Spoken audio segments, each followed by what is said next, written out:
Rail budget স্বস্তিতেই রাখলেও যাত্রীদের আপাতত বাড়ছে না যাত্রী ভাড়া। তবে পরবর্তী সময়ে বাজারের উপর নির্ভর করে ভাড়া বাড়ানোর পথ খোলা রেখেছেন কেন্দ্রীয় অর্থমন্ত্রী। জানিয়ে দিয়েছেন বাজার ও প্রতিযোগিতার নিরিখে বাড়তে পারে ভাড়া।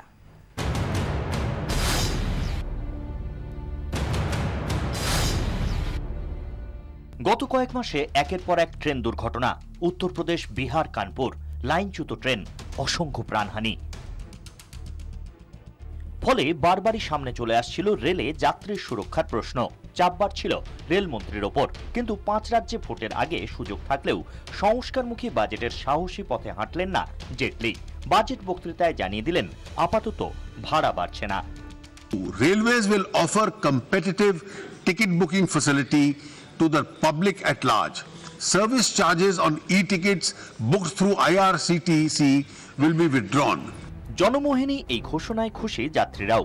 সুখবর আমাদের জন্য যে এবার এই বাজেটে ভাড়া বাড়েনি, কিন্তু এর আগে যেটা ডাইনামিক প্রাইস হয়েছে সেটা নিয়ে আমি বলবো সেটা নিয়েও সরকারের ভাবনা চিন্তা করা উচিত ছিল। সার্ভিস ট্যাক্সটাও কমেছে শুনলাম, তো ওটাই একটা অ্যাডভান্টেজ, আদারওয়াইজ আর কিছু না।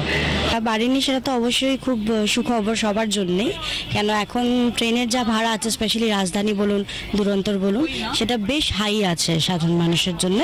তবে আপাত স্বস্তির পাশাপাশি ভবিষ্যতের অস্বস্তিও বাড়িয়ে রেখেছেন জেটলি। ভাড়া বাড়ানোর পথও খোলা রাখা হয়েছে বাজেটেই। অর্থমন্ত্রী জানিয়েছেন আগামী দিনে খরচ ও প্রতিযোগিতার নিরিখে ভাড়া বাড়তে পারে রেলের। অরুণ জেটলির এই ঘোষণাকে স্বাগত জানাচ্ছেন প্রাক্তন রেল কর্তারাও।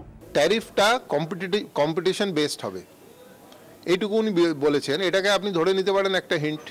কিন্তু এর কোনো দিশা জেটলির বাজেট বক্তৃতায় নেই।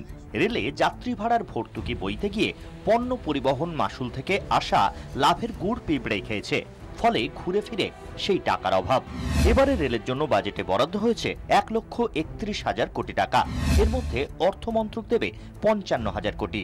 বাকি টাকার যোগান কোন পথে হবে তার কোনো উত্তর নেই এবারের রেল বাজেটে। আরও কিছু প্রশ্নের সদুত্তর নেই রেল বাজেটে।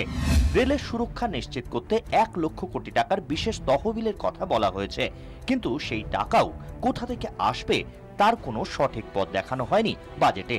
তাহলে কি রয়েছে রেল বাজেটে? রেলের যাত্রী স্বাচ্ছন্দ্যের উপরেই মূলত দেখা যাচ্ছে জোর দেওয়া হয়েছে বাজেটে।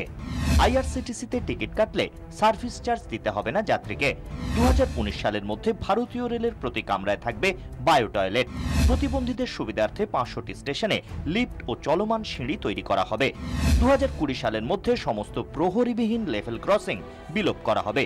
কিন্তু এই বিপুল খরচই বা কোথা থেকে আসবে? জেটলির বাজেট বক্তৃতায় তার কোনো সদুত্তর নেই। ব্যুরো রিপোর্ট, 24 ঘন্টা।